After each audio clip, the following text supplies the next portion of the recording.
जमीन अकृषक परवानगीसाठी असणारे निकष आता शासनाने शिथिल केले असून अकृषक परवानगी मिळवणे आता सोपे झाले आहे। केवळ 7/12 सादर करून शुल्क रक्कम भरल्यानंतर तात्काळ अकृषक परवानगी मिळणार असल्याची माहिती जिल्हाधिकारी उदय चौधरी यांनी पत्रकार परिषदेत दिली।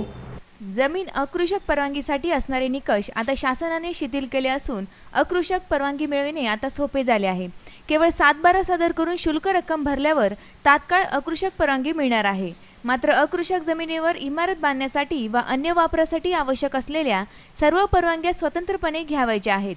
तर जिल्ह्यातील सावंतवाडी, वेंगुर्ला, मालवण व कणकवली या चारही नगरपालिका क्षेत्रातील सर्व जमिनी अकृषक करून घेतल्या जाणार आहेत।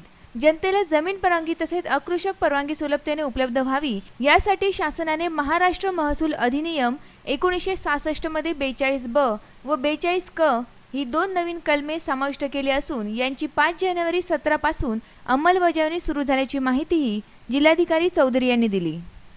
त्याच्यात 42 ब आणि 42 क हे काय आहे तर 42 ब मध्ये चार ज्या आपल्या नगरपालिका आहे वेंगुर्ला, मालवण, कणकवली आणि सावंतवाडी यांचा डीपी प्लॅन तयार आहे।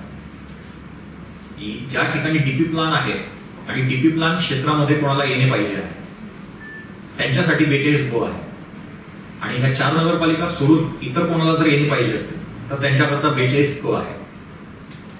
दोन वेगवेगळे कलम असले तरी विषय एकच आहे दोघांचा, तो म्हणजे शुल्क जे काय आहे ते शुल्क ते एसडीओ तुम्हाला सांगणार आणि 7/12च्या बेसिसवर तुम्ही ते द्यायचं। आता याच्यात काही कॅच आहे।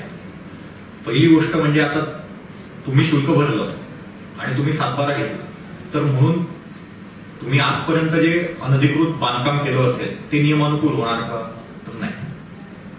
दुसरी गोष्ट, सपोज सावंतवाडीमध्ये एखादा ग्रीन झोन मध्ये आहे आणि तो रेसिडेन्शियल परमिशन मागतोय, त्याला परमिशन मिळणार का नाही।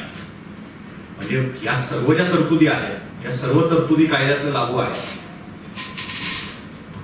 पण मुद्दा एवढाच आहे की सपोज मी सावंतवाडीचा रहिवासी आहे, मी प्लॉट खरेदी केला कोणाकडून तरी, जेव्हा प्लॉट खरेदी केला तेव्हा तो अकृषिक नव्हता, त्या प्लॉटवर मी घर बांधून टाकलं आणि आज मला येण्याची परमिशन पाहिजे, येण्याची सनद, तर तुम्ही एसडीओ कडे या, एसडीओ तुम्हाला दंडाची रक्कम देते।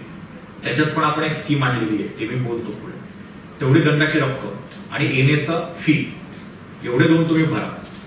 तेवढे भरल्यानंतर तुमचं जे काय प्लॉट आहे तो रेसिडेन्शियल झोन मध्ये जर असेल तर तुम्हाला तात्काळ 8 दिवसाच्या आत तुम्हाला येण्याची सनद मिळणार।